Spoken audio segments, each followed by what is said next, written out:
Assalamualaikum warahmatullahi wabarakatuh. Waalaikumsalam.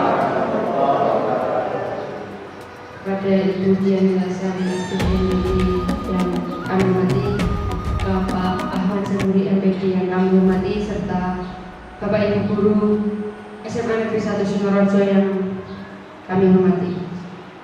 Pertama-tama, marilah kita panjatkan syukur kehadirat Allah SWT karena atas limpahan rahmat taufik serta hidayahnya kita semua dapat berkumpul dalam kegiatan sosialisasi budaya positif di SMA Negeri 1 Singorojo oleh Bapak Ahmad Jamuri dengan keadaan sehat walafiat tanpa rasa apapun. Yang kedua, sholawat serta salam marilah kita curahkan pada junjungan kita Nabi besar Muhammad yang kita nantikan syafaatnya di yaumul akhir. Pada kegiatan sosialisasi budaya positif di SMA Negeri 1 Singorojo hari ini, izinkan saya selaku pembawa acara urutan acara yang akan dilaksanakan. Yang pertama adalah pembukaan, kedua arahan dari Ibu Kepala Sekolah, yang ketiga kegiatan sosialisasi budaya positif, yang keempat penutup. Untuk mempersingkat waktu, marilah kita buka acara kegiatan pada siang hari ini dengan bacaan basmalah bersama-sama.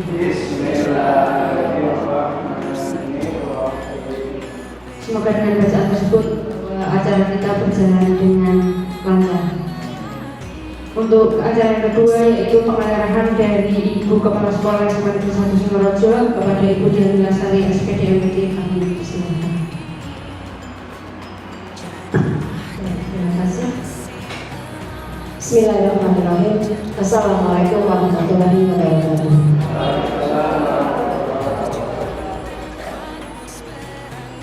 Alhamdulillah kita bisa berkumpul bersama-sama di pagi menjelang siang dengan tidak kurang suatu apapun. Yang saya hormati pemateri hari ini Bapak Ahmad Jamuri MPD dengan tema atau topik yang disampaikan adalah budaya positif. Bapak Ibu yang berbahagia, ikut kaku banget ya di setting. Nah, terima kasih kesempatannya. Nanti kita tetap konsisten dengan kegiatan ini KPN dan seterusnya. Kita menyiapkan dulu nggak Bu, Bapak? Iya, karena pas di kegiatan di beda ya. Semasi yes, semasi yes, kemudian bergerak bersama maju semuanya itu saja yang masih apa? Semasi pertama yes, semasi kedua bergerak bersama maju semua. Oke, are you ready? Yes. Oke. Semasi yes, semasi yes. Semasi bergerak bersama maju semua. Alhamdulillahirrahmanirrahim. Dengan bergerak bersama maju semua, kita mulai kegiatan sosialisasi budaya positif di SMA Negeri 1 Singorojo. Bapak dan Ibu, apabila kita perhatikan kata budaya adalah pengetahuan, kepercayaan, ya, kesepakatan, adat-adat, kebiasaan dan seterusnya. Artinya ini kita jadikan momen langkah bagi kita sepakati bersama budaya-budaya apa yang akan menjadi pembiasaan positif bagi sekolah kita. Begitu ya Pak Jan? Ya. Nah, kalau kata positif pastinya sudah bukan hal yang asing. SMA Negeri 1 Singorojo dalam hal ini adalah sekolah penggerak lebih kurang 2 tahun menerapkan bagaimana kita membangun ekosistem positif. Nah, di dalam ekosistem positif tentu saja ada budaya positif yang notabene menjadi benang merah kesepahaman, kesepakatan antara kita semua. Dan sebagai sekolah penggerak, di dalamnya juga ada guru penggerak. Dalam hal ini Pak Ahmad Jamuri akan menyampaikan materi atau sosialisasi bagaimana sih budaya positif, apakah langkah-langkah yang harus kita lakukan dan seterusnya. Karena dengan ciri khas branding sekolah kita GSM, Gerakan Sekolah Menyenangkan. Kesepakatan dan budaya-budaya itu sudah kita bangun bersama-sama. Begitu ya Bapak dan Ibu. Nah, sekarang kita pengembangan saja. Kita sekarang lebih mantapkan lagi apa yang harus kita lakukan. Kenapa? Di kurikulum Merdeka semuanya bergerak dinamis, sehingga program-program yang sudah jalan sinkronisasinya alhamdulillah benang merahnya ada dengan Gerakan Sekolah Menyenangkan. Pada sekolah penggerak kurikulum Merdeka bergerak dinamis, di sananya juga ada program dari guru penggerak. Nah, dalam hal ini mari kita bersama-sama pada hari ini kita kembangkan, kita lanjutkan budaya positif apa yang kita tambahkan, kita hebatkan lagi untuk SMA Negeri 1 Singorojo tercinta melalui sosialisasi budaya positif. Semoga Allah meridhoi, memudahkan langkah kita semuanya. Matur suwun. Acara saya kembalikan ke MC. Terima kasih. Wassalamualaikum warahmatullahi wabarakatuh.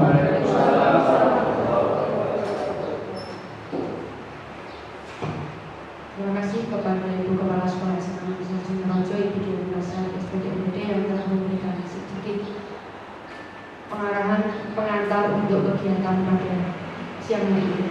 Menuju ke acara inti atau acara selanjutnya, yaitu sosialisasi budaya di SMA Negeri 1 Singorojo yang akan dipimpin atau diberikan materi oleh Bapak Ahmad Zahuri. Kepada Bapak Ahmad Zahuri MD, waktu terdekat kami persilakan.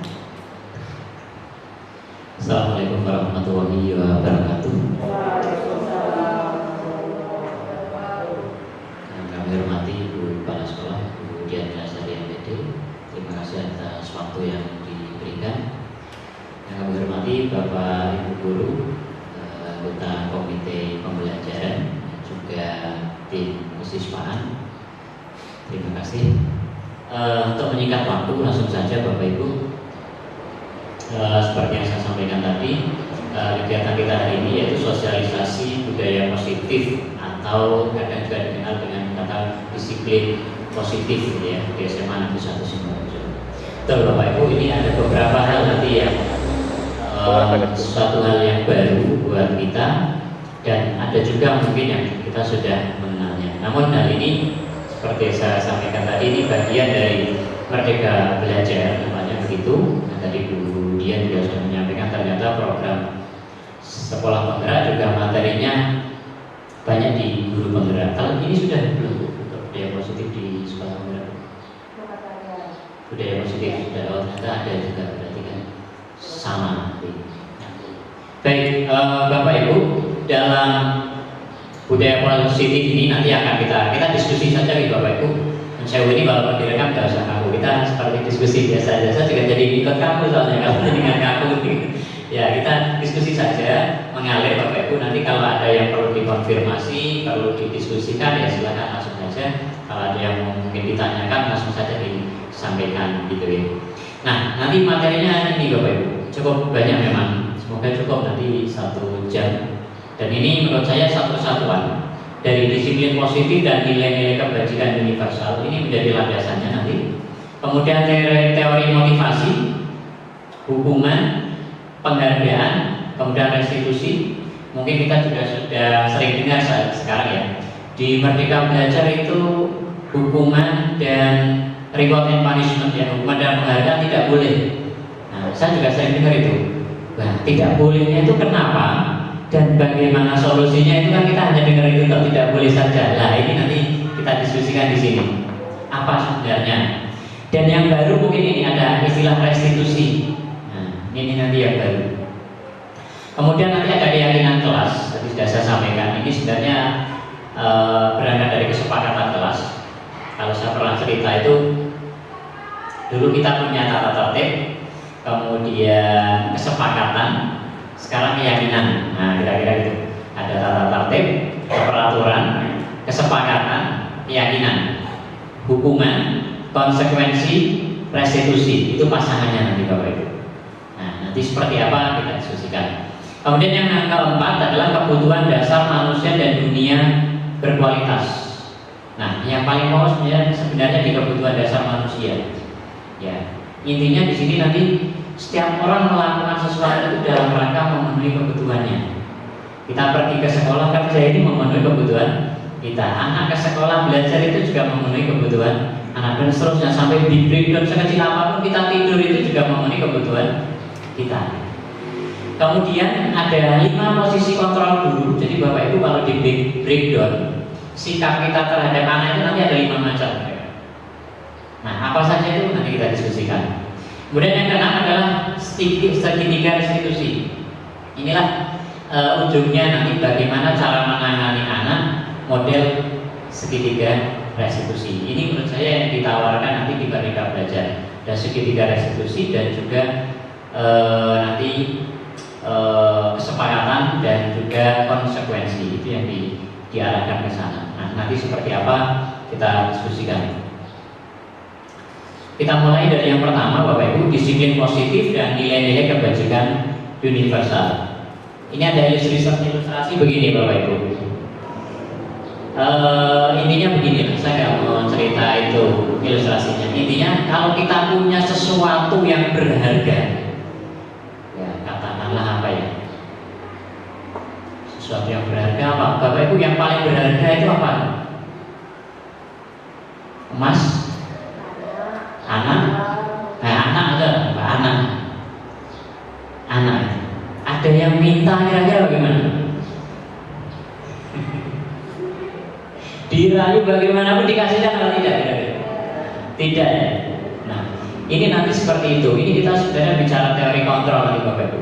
Jadi bahwa setiap orang itu tidak ada yang bisa mengontrol orang lain. Yang bisa mengontrol itu adalah diri sendiri. Ini juga berlaku untuk anak-anak. Nah, makanya muncul teori kontrol atau ilusi kontrol begini. Ilusinya guru bisa mengontrol murid, padahal bisa tidak kita mengontrol murid? Mungkin untuk sejenak bisa, tapi sebenarnya tidak bisa. Siapa yang bisa? Ya mereka sendiri yang mengontrol. Ilusi bahwa kritik dan membuat orang merasa bersalah dapat menguatkan karakter. Ternyata di teori kontrol tidak. Ya, jadi membuat orang merasa bersalah itu tidak menguatkan karakter. Nah, kenapa ada ilusi bahwa semua penguatan positif efektif dan bermanfaat? Penguatan positif itu efektif dan bermanfaat. Gini, kita kalau memuji anak itu bisa memotivasi anak tidak, Bapak Ibu? Bisa ya? Setuju ya? Bisa. Kira-kira itu bisa bertahan lama apa pendek? Umumnya pendek, betul. Ini nanti namanya dimotivasi. Ada motivasi intrinsik atau internal, ada motivasi eksternal. Ujian itu adalah salah satu motivasi eksternal atau ekstrinsik tadi. Dan itu betul Bapak Ibu bersifat pendek. Yang paling bagus adalah motivasi intrinsik, ya, atau internal, yang itu akan jangka waktunya lebih panjang. Arahnya nanti ke sana. Yang terakhir, ini sebenarnya sudah menyentuh, jadi sudah akan membayangkan kenapa penghargaan hukuman tidak ada, ini sudah mulai ke sana sebenarnya. Ilusi bahwa orang dewasa memiliki hak untuk memaksa. Betul ilusi ya? Iya. Bapak Ibu yang punya anak di rumah sudah merasakan saya gini. Bisakah orang mau memaksa anaknya? Bisa. Berapa lama? Sebentar. Jenengan pergi sudah hilang itu rasa memaksanya itu. Nah, ini yang nanti akan bergeser Bapak Ibu. Nah, teori kontrol itu begini Bapak Ibu. Ini stimulus respon dengan teori kontrol. Siapa sesungguhnya yang bisa yang punya kontrol itu siapa? Di stimulus respon kita mencoba mengubah orang agar berpandangan sama dengan kita. Iya enggak? Ketika kita mempengaruhi, ketika kita memotivasi, itu sebenarnya ingin mengubah orang sama dengan kita. Tapi di teori kontrol kita berusaha memahami pandangan orang lain tentang dunia. Yang harus kita lakukan sebenarnya itu, kita paham. Ya, tadi ada anak yang dipanggil terlambat karena karena sering terlambat. Saya ketemu orang tuanya, ketika saya gali kenapa terlambat, ibunya malah nangis. Karena apa? Ternyata ibunya merasa bersalah karena tidak bisa memenuhi hak anak. Karena terlambatnya tidak punya motor, dan anak harus nebeng siapapun, harus cari tebengan setiap hari untuk berangkat. Ketika tebengannya terlambat, ya otomatis dia terlambat, walaupun mungkin tidak ingin terlambat. Jadi kita harus bisa memahami tentang pandangan orang lain. Kita tidak bisa memaksa. Kedua, perilaku dilihat sebagai suatu kesalahan. Biasanya kita begitu ya, Bapak ya. Perilaku buruk itu pasti kesalahan. Tapi kita geser, ternyata kita pandangannya, paradigmanya coba digeser sedikit. Semua perilaku itu ternyata memiliki tujuan. Kira-kira Bapak Ibu, ini belum berangkat ke latar belakang masalah. Ketika anak tidur di kelas, tujuannya apa? Bisa jadi ngantuk, istirahat. Ketika anak membolos, tujuannya apa? Mendapatkan kesenangan. Iya, apapun itu pasti ada tujuannya, betul ya? Itu nanti yang kita gali dulu pertama dalam penanganan. Karena setiap segala sesuatu pasti punya tujuan. Maksudnya jangan kita salahkan dulu, tapi kita cari tujuannya. Kemudian orang lain bisa mengontrol saya. Kenyataannya hanya Anda yang bisa mengontrol diri Anda.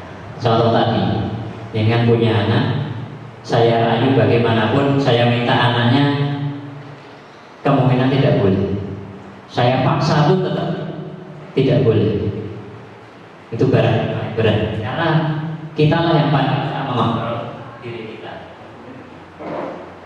Kemudian saya bisa mengontrol orang lain. Ini sebaliknya ya, Anda tidak bisa mengontrol orang lain.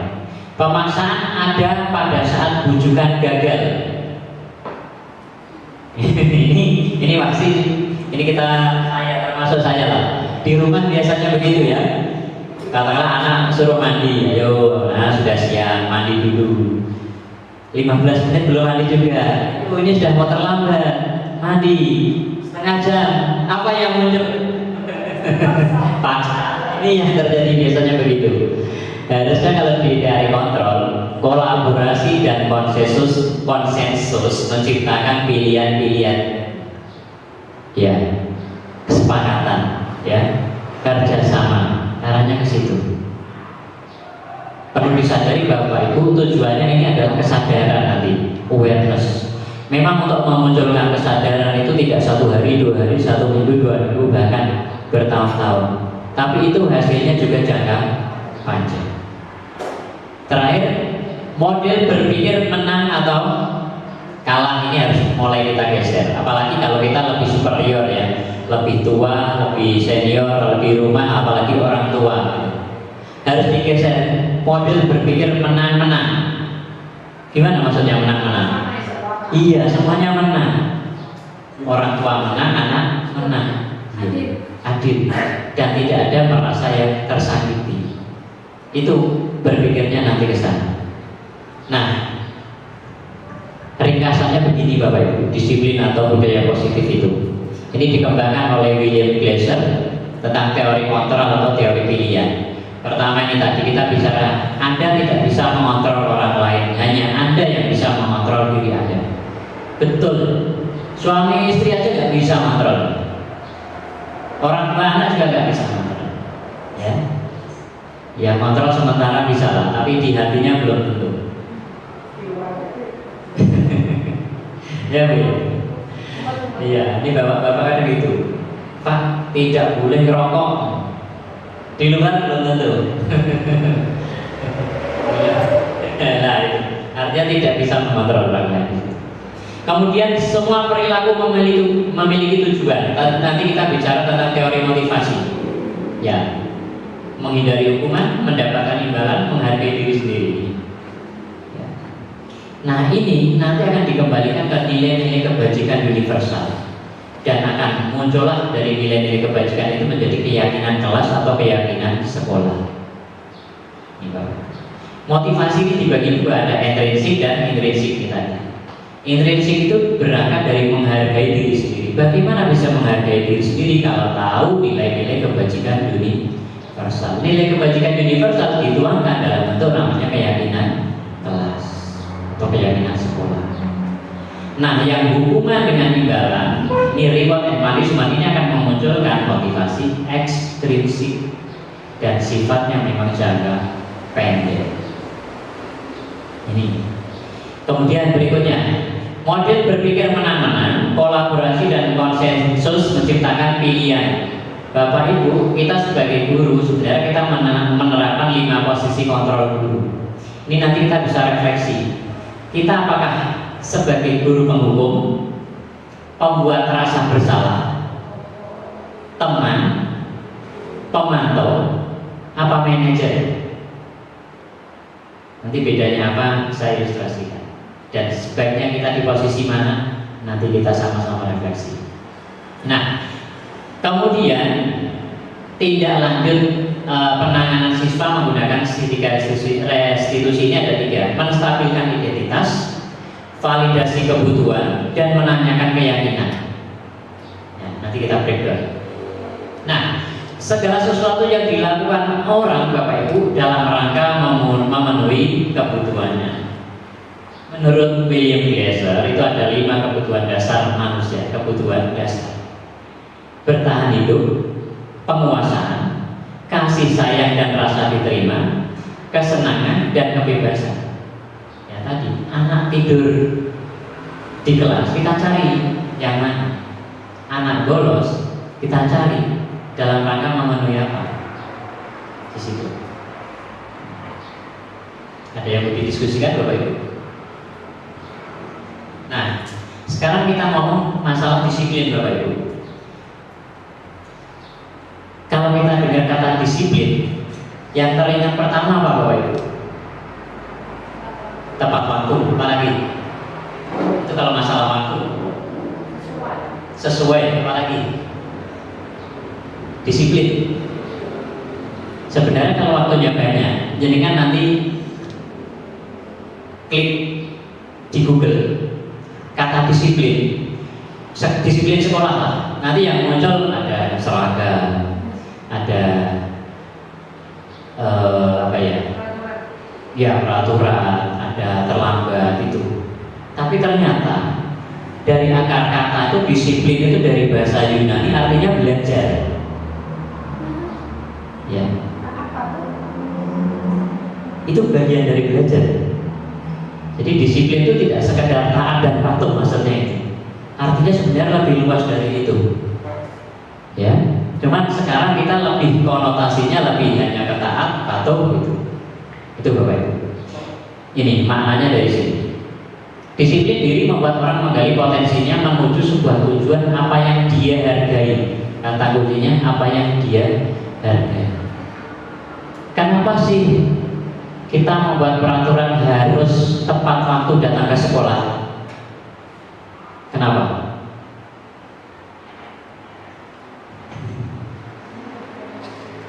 Ini nanti harus ada keyakinannya Bapak Ibu, ada nilai yang dituju. Kenapa sih di sekolah harus pakai sepatu hitam? Kita sebagai guru tidak bisa jawab, karena itu akan jadi bumerang. Dan saya ulang, harus ada nilai yang dituju, maksud saya gitu. Kenapa kita membuat peraturan atau kesepakatan sepatu harus hitam ke sekolah? Harus ada penjelasannya, harus ada nilai. Karena yang saya ulang, anak-anak sekarang kritis. Anak-anak sekarang kritis. Kenapa Pak sepatu harus hitam? Kenapa sunscreen diambil? Iya, kenapa sunscreen diambil? Harus bisa dijelaskan tuh. Anak kritis. Itu nanti masuknya di keyakinan sekolah atau keyakinan kelas. Dan itu bisa berangkat nanti kalau kita menyusun keyakinan kelas bisa. Nanti saya sampaikan cara. Ya, contoh saja. Ini contoh jenengan yang jawab. Kenapa sepatu harus hitam?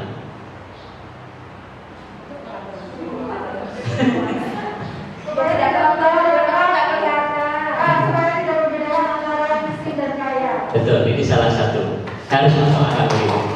Salah satunya menghindari kesenjangan sosial. Tapi jangan pakai kata menghindari, jangan pakai kata negatif. Kalau kita bikin kesepakatan atau keyakinan, pakai kalimat yang positif. Menjaga kesetaraan sosial. Contoh. Make sense ya? Boleh kalau bisa diterima. Yang penting ada penjelasan. Sekarang kenapa harus datang ke sekolah tepat waktu? Biar bisa mulai kegiatan bersama-sama. Bagus, ya harus begitu. Jadi anak diajak untuk berpikir betul. Ibu sih Pak 100. Ya, 200 juga. Ya, maksudnya di sini begitu. Anak kita ajak berpikir, kan kita mendengung-dengungkan berpikir kritis ya. Tapi kita sendiri kadang belum mengajak, ya. Kita menyuruh tapi belum mengajak anak berpikir kritis. Itu salah satu ketika nanti kita menyusun kesepakatan keyakinan, kita ajak anak berpikir kritis. Kenapa kok muncul peraturan A, B, C? Lanjut. Namun dalam budaya kita makna disiplin telah berubah menjadi sesuatu yang dilakukan seseorang pada orang lain untuk mendapatkan kepatuhan. Nah itu tadi konotasinya sekarang menjadi patuh, bukan belajar. Nah, aturan, tata tertib sempit sekali. Ya, bayangkan itu di rumah kita rubah juga. Kecenderungan umum adalah menghubungkan kata disiplin dengan ketidaknyamanan, bukan dengan apa yang kita hargai atau pencapaian suatu tujuan mulia. Iya, di sekolah saya dulu ada muncul memang. Sekarang saya kritik. Disiplin itu tidak enak, lebih tidak enak lagi kalau tidak disiplin. Itu betul. Tapi kata tidak enak ini yang membuat konotasi bahwa disiplin itu tidak enak. Makna negatif. Iya, betul. Harusnya disiplin itu enak gitu. Enak buat semua. Nanti ada Buddhis Spiritual Restitusi itu ada caranya gimana. Ketika anak mengganggu tidur di kelas, bagaimana menyadarkan anak itu ada caranya. Ya, sekali lagi ini paradigma baru, tidak serta-merta langsung bisa berubah. Nilai-nilai kebajikan universal sekarang Bapak Ibu. Jadi adalah ini sifat-sifat positif manusia yang merupakan tujuan mulia yang ingin dicapai setiap individu. Besok ya. Nilai-nilai positif, nilai-nilai mulia. Ini sangat umum sekali dan nilai-nilai harus universal. Universal itu artinya umum. Ya, jangan subjektif. Anak bisa saja ini nilai-nilai positif untuk saya. Ini berangkatnya adalah nilai-nilai secara umum. Jadi bersifat universal lintas bahasa, suku, bangsa, bahkan agama. Umum. Ya, menghormati contoh. Umum kan saling menghormati. Saling menghargai, tepat waktu, itu kan umum. Secara umum masih orang bisa menerima. Nah ini yang dituju Bapak Ibu. Nanti yang kita akan digali, akan ditanamkan anak dan nilai universal. Jadi kalau kita tarik ke belakang, kenapa muncul peraturan adalah peraturan dalam rangka mencapai nilai-nilai universal tadi atau nilai-nilai kebajikan. Ya, jangan sampai kita buat peraturan tapi nilainya kita tidak tahu apa tujuannya. Itu maksudnya di situ. Setiap perilaku atau perbuatan memiliki satu tujuan, tadi kita sudah bahas. Dengan mainkan nilai-nilai kebajikan yang diyakini seseorang, maka akan memotivasi intrinsiknya akan terbangun, sehingga menggerakkan motivasi dari dalam untuk dapat mencapai tujuan mulia yang diinginkan. Ini yang biasa kita sebut dengan nama apa? Kesadaran. Betul ya? Kesadaran Pak. Kesadaran ini sing piye? Kesadaran itu ya ini ketika anak mengetahui dari segala sesuatu nilai-nilainya itu apa, itulah akan memunculkan yang namanya kesadaran. Nah, nilai-nilai kebajikan sekarang ini yang akan dituju diantaranya adalah profil belajar Pancasila, jadi beriman, bertakwa, berakhlak mulia, mandiri, bernalar kritis, berkebinekaan global, bergotong royong dan kreatif. Dari situ juga bisa bukan? Ya, saya kemarin ambil nilai beriman, bertakwa, kemudian gotong royong dan menghargai di kelas saya yang saya praktekkan. Itu satu Bapak Ibu, materi satu selesai. Ada yang didiskusikan enggak? sudah mulai menghangat.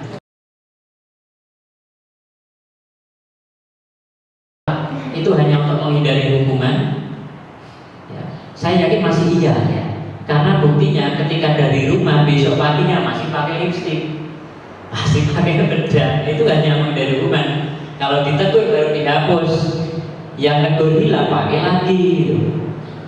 Ini yang namanya motivasi eksternal, menghindari hukuman. Yang kedua, untuk mendapatkan imbalan dari orang lain atau institusi.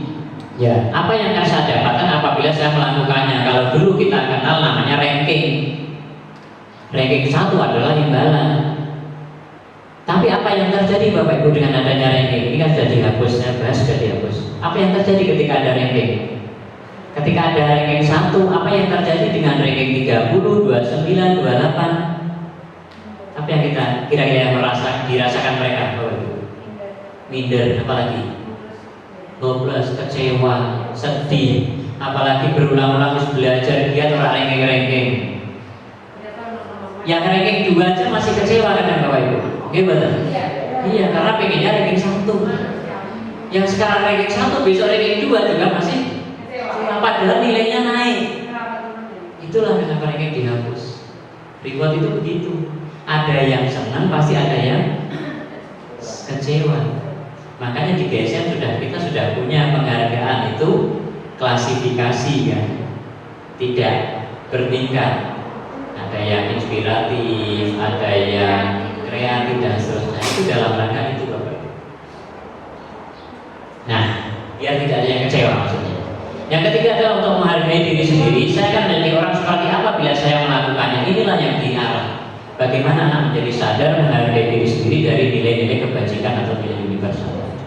Ini adalah motivasi internal. Bayangkan kalau semuanya begitu. Apakah 1 minggu kita bisa merubah? Tidak. Panjang. Tapi itu akan dirasakan nanti di jangka waktu yang panjang. Iya, saya ngomong gini. Anak itu tidak bisa punya karakter rajin. Rasa solusi kamu, rasa dikasih PR, ya mesti sih kamu.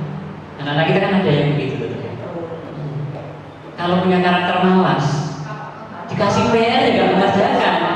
Itu namanya motivasi eksternal kan. Dikasih tugas itu. Nah yang kita bangun bagaimana bisa tumbuh motivasi internal itu. Nah ini nanti kita bahas. Ada cara tenang. Mulai tertarik ya. Ini di antaranya dengan segitiga restitusi tadi. Dengan posisi kontrol dulu. Karena segitiga restitusi kalau kontrol dulunya salah, sebaliknya yang didapat.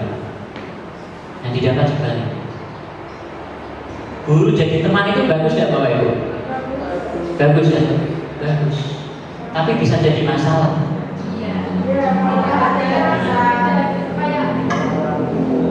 Kalau dekat, apalagi ketika anak jadi masalah dan dengan posisi jadi teman, kira-kira gimana?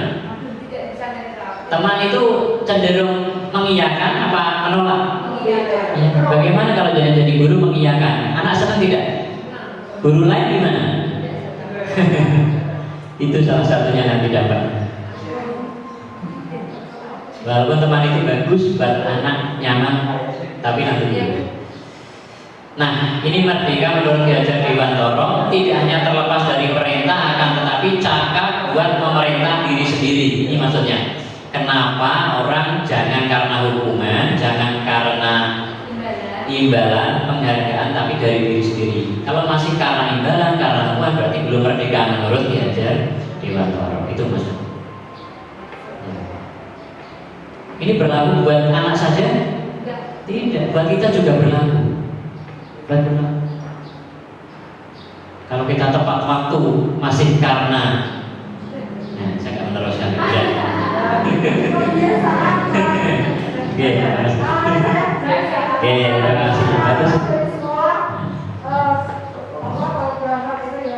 Ya, memang kalau memang saya harus datang tepat waktu ya udah motivasi internal. Tapi karena kalau saya malu dengan anak, itu gimana? Itu masih eksternal itu ya. Belum ikhlas. Itu berlaku kita juga. Sekarang apa itu restitusi Bapak Ibu? Nah ini yang Restitusi adalah proses menciptakan kondisi bagi murid untuk memperbaiki kesalahan mereka. Menciptakan kondisi bagi murid memperbaiki kesalahan mereka sendiri. Nah, jadi nanti sebagai guru kita bisa menciptakan anak itu dengan kondisi bisa memanajeri, bisa mengatur diri sendiri untuk memperbaiki kesalahannya. Itu caranya dengan restitusi. Ada 3 tadi, segitiga. Sehingga mereka bisa kembali pada kelompok mereka dengan karakter yang lebih kuat. Bocoran saja Bapak Ibu, katanya restitusi ini sebenarnya diadopsi dari lembaga pemasyarakatan ketika orang di sana mau keluar kembali ke masyarakat. Restitusi juga merupakan proses kolaboratif yang mengajarkan murid untuk mencari solusi untuk masalah mereka. Jadi nanti endingnya itu gitu. Kita diskusi dengan anak menentukan solusinya bagaimana. Iya. Tadi saya praktekkan anak yang terlambat itu, kemudian dipanggil Bu Wida, orang tuanya ketemu saya, sudah tak coba. Iya, mau tidak mau begitu diferensiasi, karena permasalahan anak itu latar belakangnya beda-beda. Kita tidak bisa menyelesaikan sekali. Tadi contoh tadi tak praktekkan ke anak. Ini yang contoh real. Kalau yang simulasi kemarin sama Ida sama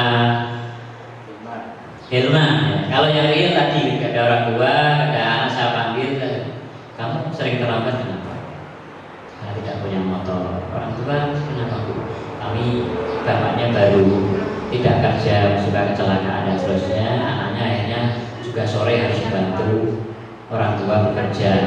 Dan dia tidak punya motor, berangkat sekolah harus nebeng dengan temannya, dan temannya itu tidak pasti, harus menghubungi dulu siapa temannya yang bisa minta ya, yang nebeng dia tidak. Akhirnya dia sering terlambat, kadang juga tidak berangkat, katanya begitu. Nah, menurut kamu kalau kondisi begitu solusinya bagaimana? Saya akan menghubungi teman Pak, satu kelas yang tidak ada tebengannya. Lah, ini anak mencari solusi sendiri, kita hanya menawarkan. Terus kita pantau, terus itu sudah selesai Pak gitu. Terus kalau anak nggak melakukan bagaimana? Nah, itu tugas kita. Kita berpindah nanti ke posisi pemantau. Kita pantau. Itu Bapak Ibu. 9 ciri-ciri restitusi. Bukan untuk menebus kesalahan, namun untuk belajar dari kesalahan. Nah, ya. Bukan untuk menebus kesalahan, tapi untuk belajar dari kesalahan. Juga untuk memperbaiki hubungan. Ketiga, tawaran bukan paksaan. Ya, tadi ya, solusinya tawaran, bukan kamu harus begini ini dan anak kalau dipaksa begitu, gak usah anak-anak di sekolah, anak kita di rumah. Kamu harus begini. Gimana besoknya? Kalau kayak besok potong apa Kak? Gundul itu paksaan atau tawaran Pak? Ambil dulu Pak. Ya. Potong atau besok tak gundul? Ya, sekarang paksa. Iya, gundul itu pakai tawaran. Itu tawaran tapi dengan ancaman. Oh, gitu ya. Iya. Ya. Tapi nanti Bu, kita bicara konsekuensi. Ya, nanti ada hubungan dengan konsekuensi. Ya, kalau anak rambutnya gondrong dipotong, itu menurut Pak Jadi hukuman apa konsekuensi? Konsekuensi. Ya. Hukuman apa konsekuensi? Anak rambutnya panjang terus dipotong, itu hukuman apa konsekuensi? Ya, betul, itu konsekuensi. Dan itu menurut saya masih diperbolehkan di sini. Ya. Tapi ini anak rambutnya gondrong suruh lari-lari, itu namanya hukuman. Karena kata kuncinya hukuman itu tidak ada korelasinya. Kalau konsekuensi ada korelasinya. Kalau hukuman itu bersifat tiba-tiba, kalau konsekuensi itu bersifat kesepakatan. Iya, itu konsekuensi. Oke, saya lanjutkan. Restitusi menuntun untuk melihat ke dalam diri, melihat ke dalam diri. Jadi lihat ke anaknya itu. Dan anak juga tidak suka kalau dibanding-bandingkan. Lihat ke dirinya. Jangan dibandingkan dengan yang lain. Oh, si anak itu kok bisa begini-begini. Respon anak akan memperlihatkan.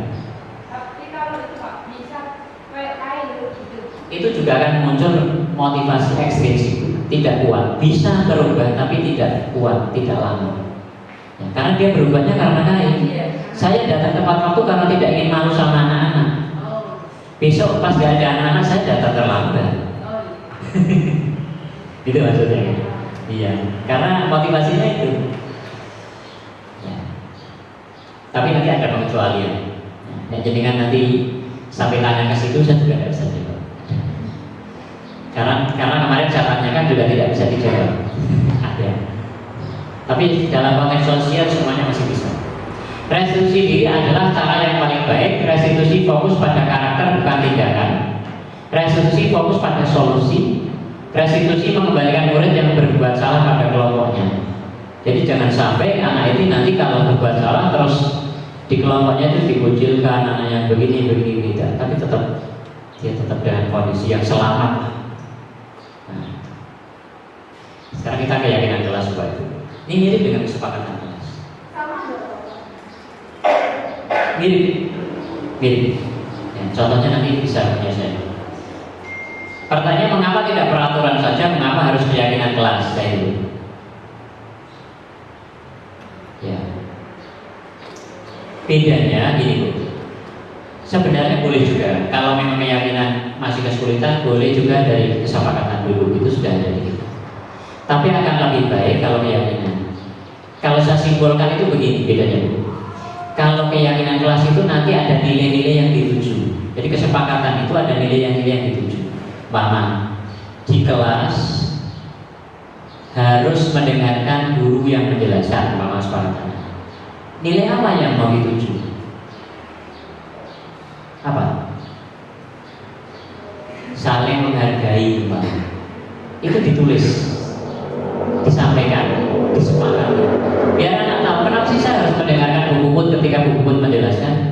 Itulah bentuk saling menghargai. Oh iya, saya tahu itu saling menghargai. Berarti saya pun kalau ngomong juga harus didengarkan karena tahu nilai saling menghargai. Itu maksudnya. Kenapa saya harus datang ke sekolah tepat waktu? Menghargai waktu. Kita tanamkan di situ. Itu bedanya di situ nanti Bu. Nah, kenapa? Ini untuk mendukung motivasi intrinsik. Karena apa? Karena ketika kembali ke nilai-nilai atau keyakinan akan lebih menggerakkan seseorang dibandingkan mengikuti serangkaian peraturan-peraturan. Contoh, kita pakai helm. Tujuan kita apa Bapak Ibu pakai helm? Selamat, melindungi diri. Adakah yang pakai helm karena takut ditilang polisi?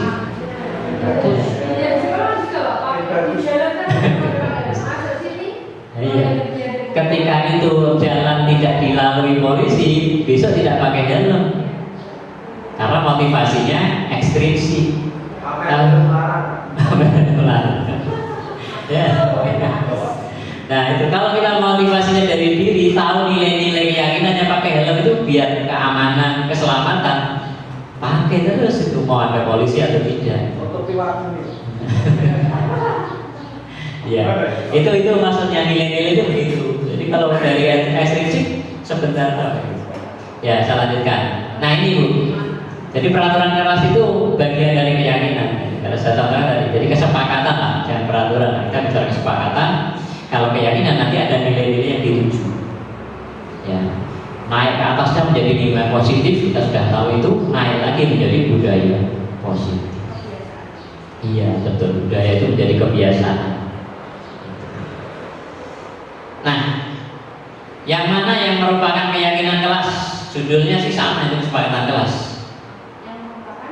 Yang merupakan keyakinan kelas yang mana? Ya, kiri apa kanan? Itu ada dua.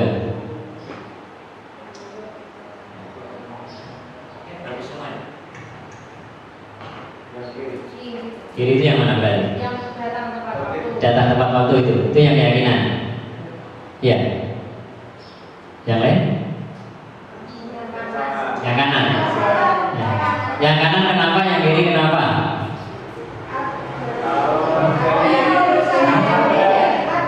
Iya. Iya, ada betul. Yang kanan. Karena di situ mencantumkan kami guru dan murid saling menyayangi. Saling menyayangi itu bisa didiskusikan sangat luas. Gitu, betul. Nilai-nilai kebajikan. Monggo Pak Din. Iya, sebaiknya dimunculkan biar yang dituju itu jelas. Ya, seperti aturan-aturan aja kan. Iya, betul. Keyakinannya dimunculkan. Nanti bisa diadopsi kayak punya kemarin saya praktekkan, tetap muncul kesepakatannya tapi ada nilainya. Kalau ini kan beda lagi. Kalau ini langsung jadi satu. Iya. Dan ini nanti akan lebih sederhana, Bu. Tidak seperti peraturan seperti tadi. Tapi ini sebaiknya memang direview, dibahas berulang-ulang. Ya karena kayak refleksi lagi ya. Pak? Iya, direfleksikan. Refleksi Iya. dari Contoh refleksinya caranya begini. oh. Nah, itu. Contoh nilai hormat, nilai bekerja, nilai diterima, penjelasannya bagaimana? Hormat berarti kami meyakini bahwa sangat penting untuk menghormati semua orang dan barang milik orang lain.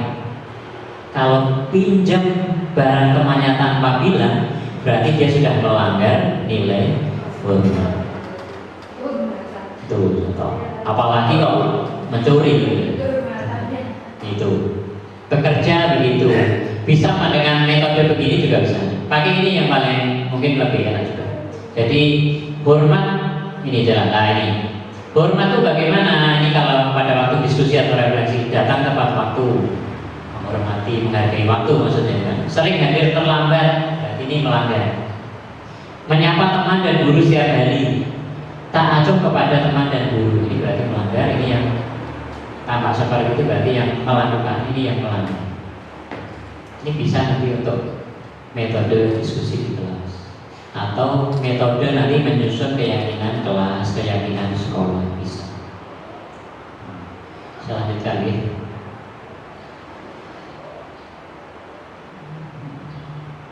Nah, ini bedanya peraturan dan keyakinan. Peraturan selalu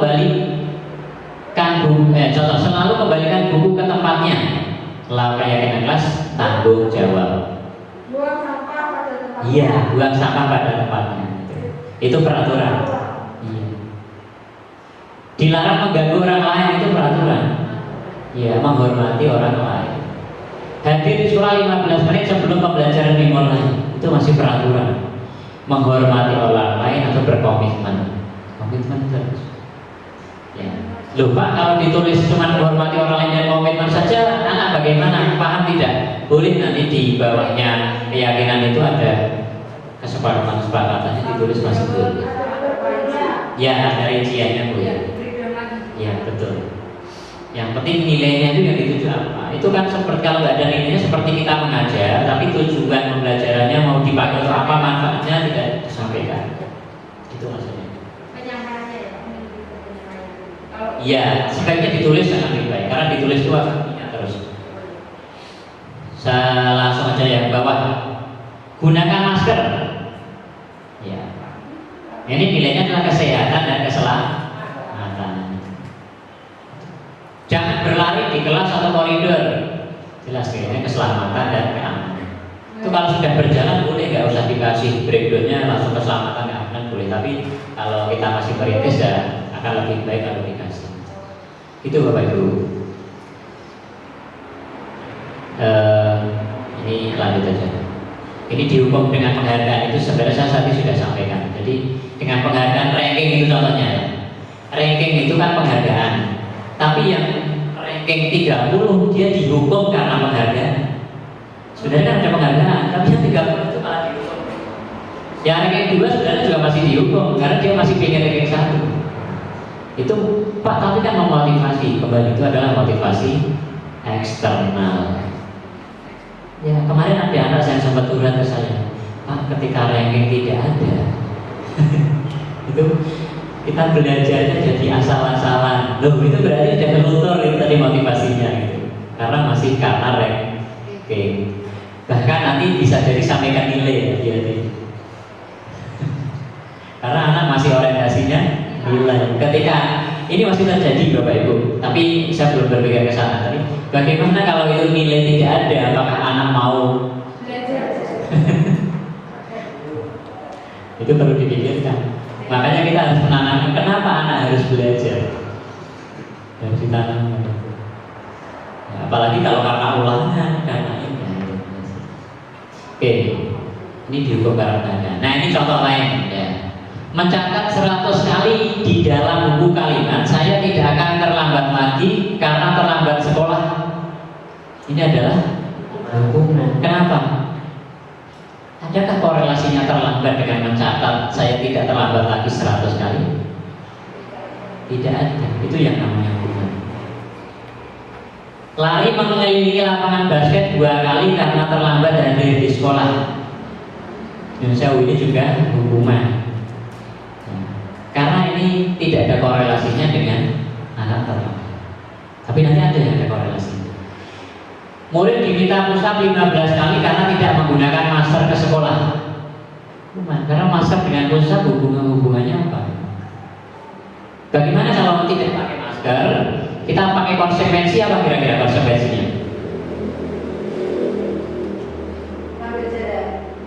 Ambil jarak terus. Jarak terus gitu ya. Bisa, tapi itu betul. Apalagi betul itu membeli masker bisa. Ya, kalau ingin dijadikan konsekuensi beli masker tapi harganya dimahalin boleh. Itu masih konsekuensi. Iya. Iya, itu konsekuensi. Jarak. Itu konsekuensi. Menggantikan kertas tugas teman yang telah dicoret-coret. Iya, ini konsekuensi. Iya, karena coret-coret dia mengganti, itu konsekuensi. Membersihkan tumpahan air di meja tulis karena tersenggol pada saat belajar. Konsekuensi. Karena ada kaitannya, solusinya itu. Murid disuruh untuk tidak mengenakan sepatu seharian di sekolah. Ini karena tidak mengenakan sepatu hitam. Ternyata hukuman. Konsekuensinya gimana kira-kira? Ya. Konsekuensinya itu Pak, ngambil sepatunya tak suka pakai sepatu hitam. Iya, boleh. Itu konsekuensi. Itu. Apalagi bisa lagi. Ada kesepakatan Pak. Konsekuensi itu cirinya, salah satu cirinya tidak nyaman tapi sementara, tapi tidak menyakiti. Ya. Jadi mungkin anak tidak boleh kemana-mana, tidak nyaman, istirahat di kelas saja. Sepatunya diambil, tapi tidak boleh kemana-mana. Kan anak tidak malu gitu. Ya ini nanti kalau teknis monggo dipikirkan lebih detail diadopsi di sekolah pasti perlu penyesuaian. Lari mengelilingi lapangan basket 2 kali karena terlambat 10 menit untuk pelajaran PJOK. Kenapa konsekuensi? Ya. Kenapa? Ada ya? Kenapa ini konsekuensi? Iya, karena ada korelasinya dengan mapel PJOK, Bu. Iya kan? Iya, Bu. Iya. Kalau terlambat kan saya dulu pernah, kalau anak terlambat kan saya masuk pagi. Anak terlambat saya suruh baca surat pendek. Itu boleh enggak? Ada nggak korelasinya dengan anak terlambat? Ya, enggak. Bukan boleh apa tidak. Ini hukuman apa konsekuensi dulu ya? Ini hukuman apa konsekuensi dulu? Hukuman apa konsekuensi berarti ya? Kenapa hukuman? Ya, kenapa konsekuensi? Tinggal gini Pak, dari awal sudah ada kesepakatan atau belum? Iya, tapi ini tidak ada korelasinya. Iya. Ini sama dengan ini lah Bu. Menulis saya tidak akan terlambat 100 kali atau menulis istighfar 100 kali. Istighfar itu bagus kan, membaca ayat Al-Quran bagus, tapi tidak ada korelasinya. Nah, betul. Apa lagi coba? Konsekuensi yang lain kalau terlambat apa? Biar itu jadi konsekuensi. Apa kira-kira kalau anak terlambat biar jadi konsekuensi apa bukan hukuman? Apa hubungannya PBB dengan? Nah, ini disiplin dalam arti sempit Pak nanti. Iya.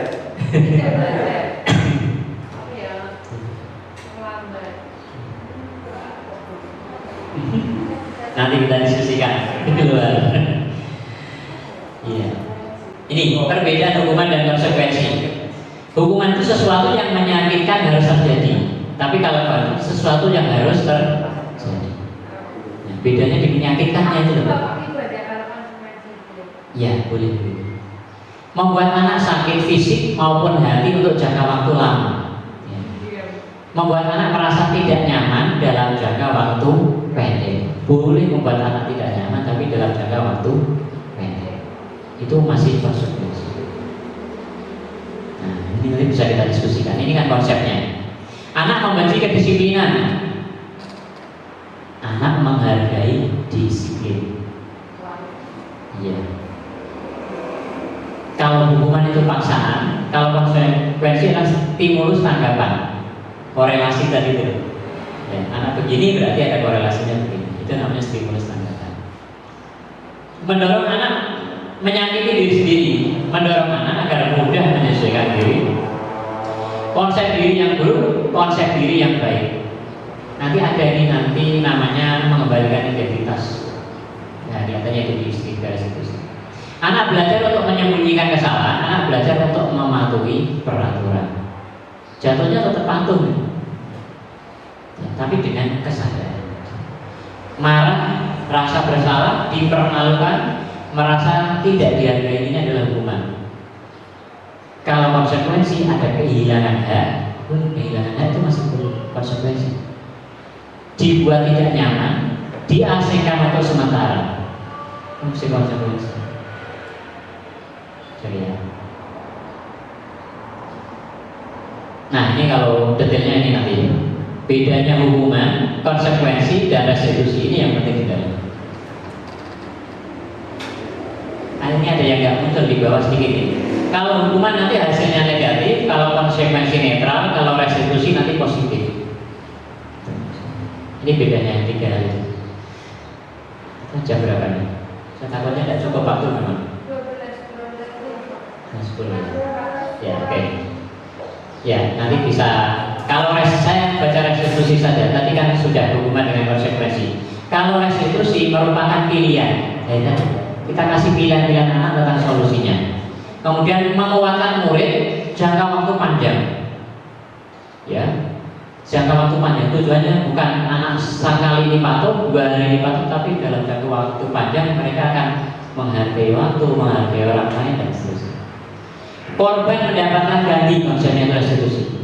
Korban mendapatkan ganti. Makanya kalau kita tadi ada menyobek kertas teman yang mengganti, itu namanya restitusi. Murid atau anak mendapatkan penguatan. Murid belajar bertanggung jawab, fokus pada pemecahan masalah jangka waktu panjang. Ya, iya, iya. Jadi kalau kita terlambat itu bukan suruh baca ini, tapi diberikan kesempatan, tapi kesempatan kemudian bisa dijadikan restitusi. Anak terlambat ada kesempatan kan ya, saya kalau terlambat kan terlambat ada saya terlambat Nanti aja Bu, nanti kita kasih tahu segitiga restitusi, nanti kita tahu restitusi terbuka nanti ada langkah-langkahnya. Kalau restitusi ini ada kata-katanya Bu. Nah, kalau hukuman peraturannya adalah titik-titik, jadi kamu harus itu peraturan hukuman. Kalau konsekuensi apa peraturannya? Mampukah kamu melakukannya? Itu konsekuensi. Kalau restitusi apa yang kamu yakini? Apa yang kamu bisa lakukan untuk memperbaiki masalah ini? Nah, saudara, ya. Jadi anak terlambat, apa yang kamu bisa lakukan untuk memperbaiki situasi biar tidak terlambat lagi? Ya, diskusi, betul, betul. Ya, sama itu nyaman buat semuanya. Ya, tapi itu ada tantangannya. Itu tidak akan merubah cepat. Ya. Kebutuhan dasar manusia. Nah ini cepat tadi. Jadi Bapak Ibu ini yang namanya kebutuhan dasar manusia. Tadi saya sampaikan. Jadi anak melakukan apapun termasuk kesalahan-kesalahan anak, diantaranya dalam rangka ini. Anak mau lolos mungkin dalam rangka kebebasan. Mungkin juga kebebasan. Saya ingin bebas. Ya. Anak mengganggu temannya mungkin dalam rangka kesenangan. Tapi nanti ketika restitusi kita tanya, boleh saja memenuhi untuk kesenangan, tetapi itu mengganggu orang. Bisakah kamu memenuhi kebutuhan kesenanganmu tanpa merugikan orang lain? Itu restitusi. Gitu. Ya. Sabar ya. Kasih sayang dan rasa diterima. Ya. Banyak anak kita bermasalah, ternyata masalah itu banyak kan? Karena di rumah ternyata tidak punya kasih sayang, tidak mendapatkan kasih sayang yang diharapkan. Banyak sekali. Yang paling pokok yang adalah bertahan hidup itu sebenarnya, ya, survival itu kebutuhan dasar manusia paling mendasar. Ya. Ini loh, penguasaan ada kan nanti bisa didiskusikan. Nah ini yang menarik, 5 posisi kontrol kita di mana? Ini menarik sekali kemarin jabatannya.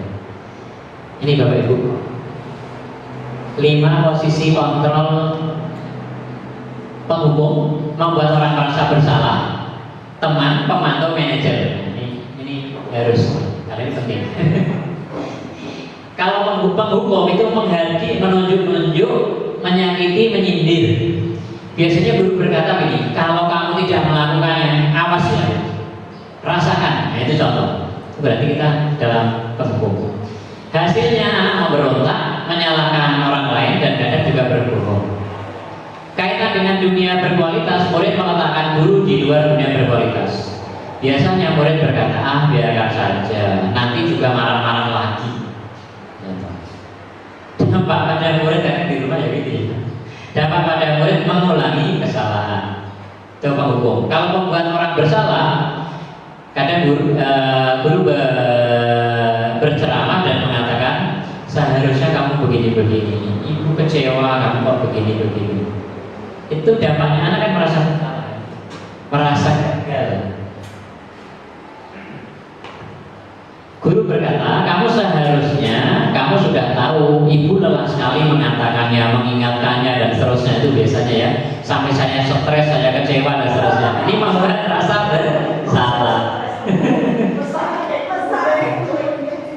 Ya, biasanya sering kita di sini ini kadang sering. Kalau saya akui, kadang sering kita di sini membuat rasa bersalah. Ya. Hasilnya menyembunyikan, menyangkal, berbohong. Murid meletakkan guru di dalam dunia berkualitas. Murid berkata, maafkan saya, karena murid merasa bersalah. Dan kadang ini yang senang siapa? Yang menang siapa Bapak Ibu? Guru. Murid kalah atau anak kalah. Padahal strateginya menang-menang. Dampaknya murid merasa rendah diri. Sekarang kita pindah ke posisi teman. Membuat alasan-alasan untuk muridnya. Contohnya, ayolah lakukan ini demi ibu. Masa kamu tidak mau? Ingat tidak, ibu pernah ini. Ini jadi teman. Hasilnya ketergantungan. Ya. Murid berkata, saya pikir bapak atau ibu teman saya, ternyata begitu. Ini kalau anaknya sudah kecewa begitu. Ya, dampaknya lemah, tidak mandiri, tergantung. Karena kalau ini guru sebagai teman. Nah, yang ditawarkan sebenarnya di sini pemantau sama manajer itu. Ya, sebaiknya manajer sesekali pemantau. Kalau pemantau menghitung dan mengukur, membandingkan dengan peraturannya, dengan tata tertibnya. Kamu begini-begini, apa peraturannya? Nah, ini memantau. Ini masih boleh kalau ini manajer sama pemantau ini menurut saya masih disarankan. Kemudian menyesuaikan diri bila diawasi. Murid meletakkan dulu peraturan dan hukum di dunia berkualitas. Berapa banyak bintang yang saya harus peroleh? Berapa halaman yang harus saya tulis? Ini ada ketergantungan dengan penghargaan. Menitik beratkan pada sanksi atau hadiah untuk dirinya. Ini dia masih ada ketergantungan sanksi dan penghargaan. Yang paling menurut saya paling tinggi ya, menghargai diri sendiri atau manajer, mengajukan pertanyaan-pertanyaan. Apa yang kita yakini, apa yang bisa kamu kerjakan untuk memperbaiki masalah ini, menguatkan diri. Hasilnya murid berkata, bagaimana caranya saya bisa memperbaiki situasi ini atau keadaan ini. Dan dampaknya mengevaluasi diri, bagaimana cara memperbaiki diri. Nah, dengan tahu ini kira-kira mana yang bisa kita lakukan di situasi kapan kita harus kontrol A, B, C, D. Karena sebenarnya prinsipnya masih bisa dipakai dengan situasi-situasi tertentu. Tapi yang disarankan memang di pemantau dan manajer. Ini contoh, saya kecewa sekali dengan kamu. Ini pembatasan bersalah. Kamu tidak pernah melakukannya. Penghukum. Ayo lakukan demi saya. Ini teman. Apakah kamu mau mendapatkan stiker? ini sudah pemantau, ini ada ketergantungan dengan penghargaan dengan sanksi. Ya, kalau bagaimana kamu menyelesaikan masalah ini, apa solusinya, itu udah manajer. Ini yang menyangkut nanti ke restitusi. Kamu selalu yang terakhir masuk kelas. Ini penghukum. Nah, ini Bapak Ibu yang disarankan memang antara manajer dengan pemantau. Nah, ini terakhir. Seperti apa sih segitiga restitusi? Ini Bapak Ibu. Berangkat dari bawah ini, menstabilkan identitas, kemudian validasi kebutuhan, yang terakhir menanyakan keyakinan. Apa itu menstabilkan identitas? Untuk membuat anak yang merasa gagal karena berbuat salah menjadi positif terhadap dirinya. Karena berbuat salah itu sebenarnya ya tahu kalau dirinya salah. Ya. Bisa begini Pak. Berbuat salah itu yang manusiawi, tidak ada manusia yang sempurna. Bapak Ibu juga pernah berbuat salah, kita pasti bisa menyelesaikan permasalahan ini. Bahasa Jawa ini apa? Bongbong. Bongbong ada ya? Dibongbong dulu gitu. Ketika ini dulu ya, itu maksudnya itu. Bapak Ibu tidak tertarik untuk mencari tahu siapa yang benar, siapa yang salah. Saya hanya tertarik untuk menyelesaikan masalah ini. Kalau kamu menyalahkan dirimu sendiri terus-menerus, apakah kamu bersikap baik pada dirimu sendiri? Tunggu, betul. Iya. Ngangkat dulu, pertama diangkat dulu. Setelah diangkat, kemudian divalidasi kebutuhan. Ini apa? Membantu siswa mengenali basic need, kebutuhannya itu apa. Contohnya begini, kamu bisa saja melakukan hal buruk itu, tapi kamu tidak melakukannya kan? Maksudnya, kamu bisa saja melakukan hal buruk itu, yang lebih buruk dari itu maaf, tapi kamu tidak melakukannya.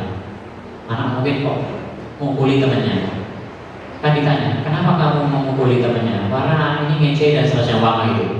Oh iya, kamu memang bisa berbuat begitu. Ya. Tapi kamu juga bisa berbuat lebih dari itu. Kamu tidak melakukannya. Bisa juga kamu pasti punya alasan melakukannya. Ya, dicari dulu di dari alasannya. Terus tinggal sedikit, ada Bapak ya? Tinggal sedikit ya. Ini yang penting di sini mana keyakinan. Anak melihat kesalahannya dihubungkan dengan nilai-nilai kebajikan tadi, kemudian diminta diajak diskusi mencari solusinya. Contohnya, apa nilai yang kita percaya di sekolah kita? Nilai apa yang kita sepakati? Terus yang ideal itu bagaimana menurut kamu? Dia sudah mengajak berpikir. Kamu ingin jadi seperti anak jadi, ingin jadi anak seperti apa sih? Dia diajak berpikir. Apa yang kamu rasakan ketika kamu melakukan itu? Atau kamu ketika melakukan itu kamu merasa seperti apa? Itu udah mulai refleksi. Baru di situ anak ajak solusinya bagaimana? Ya, tentunya di sini butuh strategisnya. Ini BK biasanya punya banyak jurus begitu. Psikologi ya pendekatan. Ya. Nah, intervensi 30 detik ini bisa dilakukan untuk membantu murid kembali ke tujuan semula dengan cukup singkat dengan cara konfrontatif. Kita tidak konfrontatif, kita tidak berbenturan dengan itu. Ini sebenarnya aman. Apakah kamu ingin berbuat lebih baik? Apakah saat ini kamu sedang menjadi orang yang sedang kamu inginkan? Itu adalah dia yang berpikir. Maka kalau terlambat itu sesuai dengan keinginan kamu apa tidak? Ya. Mungkin masih ada yang ada bahasanya jalan itu mungkin masih ada, tapi nah itu harus digali dalam lagi sampai anak ini merasa menyadari bahwa nilai-nilai itu tidak ada. Tapi sebenarnya kalau sudah ada nilai-nilai kebajikannya sudah ketemu. Saya coba lihat ya. Sepertinya kamu punya masalah, saya bisa bantu apa? Saat ini kamu seharusnya berbuat apa? Apa yang bisa saya bantu agar bisa melakukan dan seterusnya. Apa yang kamu inginkan, peraturannya apa sih? Nah, kalau begini kan anak tahu, oh peraturannya begini. Berarti kamu melanggar aturan apa tidak? Melanggar apa? Terus solusinya bagaimana? Nah, itu namanya di situ begitu habis. Nah, jadi kuncinya di sini. Kuncinya adalah segitiga restitusi dengan posisi kontrol dulu.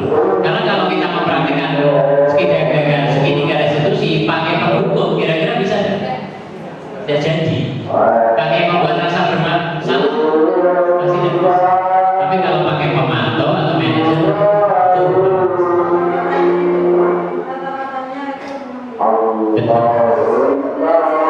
Iya, betul. Iya, karena kata-kata itu lebih tajam daripada pedang.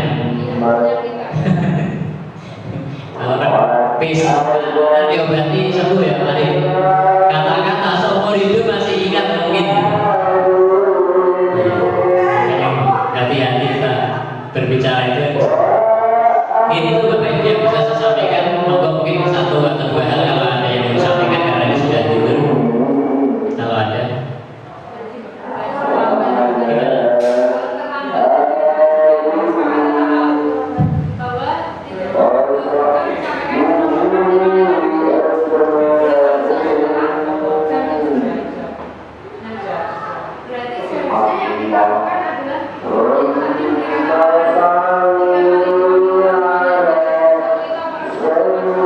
Ya, kita bicara dulu.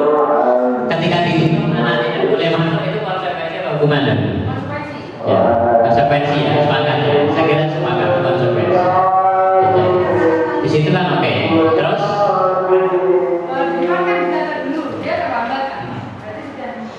kalau dipanggil anaknya, dipanggil orang tuanya, saya kira itu tidak masalah. Itu kan metode.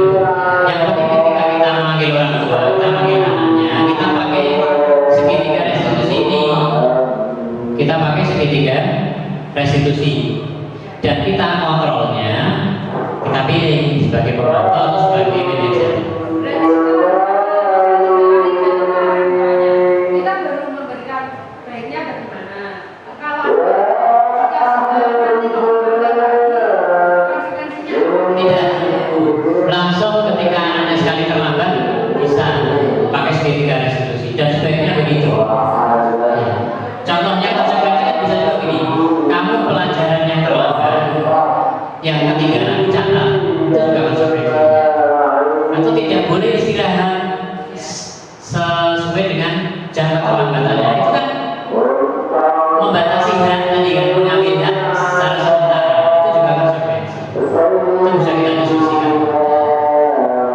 Nah, tapi kalau masalah memanggil itu tidak masalah. Yang penting ketika memanggil apa yang pengen lakukan, apakah menghukum, apakah iya maksudnya jelas. Kalau pakainya dua sekali,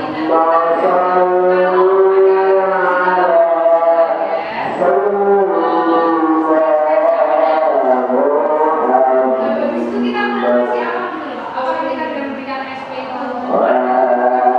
sebaiknya itu sudah ditulis di dalam keyakinan kelas. Kalau melanggar satu kali, dua kali, konsekuensinya apa itu sudah ditulis. Jadi anak sudah tahu. Nah, kalau ketika kita memanggil, mau ketemu kita prakteknya restitusinya. Itu ada lagi Bapak Ibu? Cukup? Ya, bisa nanti untuk bahan diskusi di mana. Karena ini memang menggelitik. Ya, saya gitu. Siap. Ya, cukup. Baik, terima kasih Bapak Ibu. Kalau cukup, sekali lagi terima kasih atas perawatannya. Semoga ini walaupun ini tugas saya, tapi ini saya berharap ini juga bermanfaat untuk kita. Apalagi kita sekolah bergerak, kita harus bergerak sesuai alur kurikulum merdeka. Yang salah satu implementasinya memang salah satunya di disiplin positif ini. Jangan sampai kita nanti ternyata sekolah lain sudah pakai, kita sekolah bergerak malah belum tahu. Tapi ternyata kemudian tadi di materi sekolah bergerak juga sudah ada budaya positif gitu kan. Berarti sudah kemudian juga sudah punya materi ini. Jadi nanti kita tinggal kebijakan di sekolah kita bagaimana menatanya gitu. Terima kasih Bapak Ibu sekali lagi. Mohon maaf kalau ada kekurangan dan kesalahan.